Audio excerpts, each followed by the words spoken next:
Linguaya, Academia de Francés présente Francés en vidéo. Bonjour! En este video vamos a ver la différence entre pour et par. Para empezar, es verdad que en francés las preposiciones en general son bastante complicadas e idiomáticas. Y especialmente las preposiciones par y pour cuestan mucho a los alumnos. Pues vamos a ver que de manera general la preposición par se traduce por en español. Y la preposición pour se traduce por para en español. Hay algunas excepciones, como siempre en francés, que veremos al final. Empezamos con par. Par s'utilise pour exprimer la fréquence, la frecuencia. Par exemple, il fait du yoga 2 fois par semaine. Practica yoga 2 veces por semana. Par s'utilise pour exprimer l'agent à la voix passive. En la voz pasiva, el agente es introducido con la preposición par. Il a été renvoyé par le directeur. Fue despedido por el director. Par introduit aussi la cause. J'y vais par politesse. Voy por cortesía. Par introduit le lieu de passage.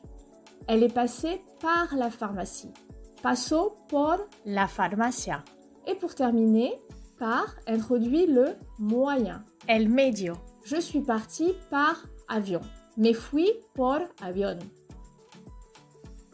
En cuanto a pour, se traduce por para. Usamos pour la destination. Elle part pour la France. Sale para Francia.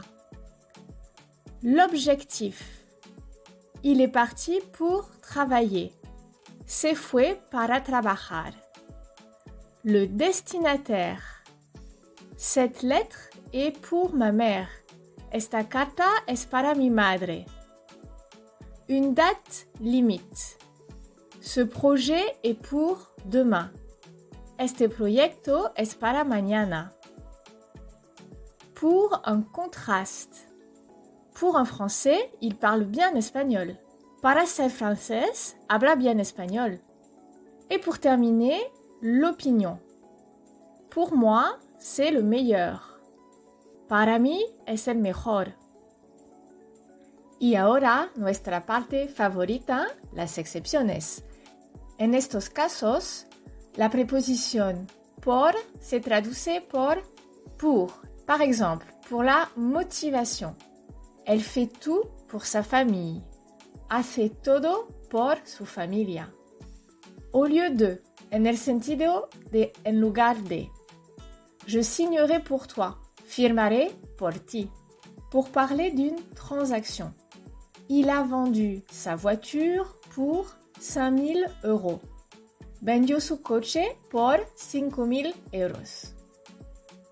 Pour une durée prévue et déterminée. Una duración prevista y determinada.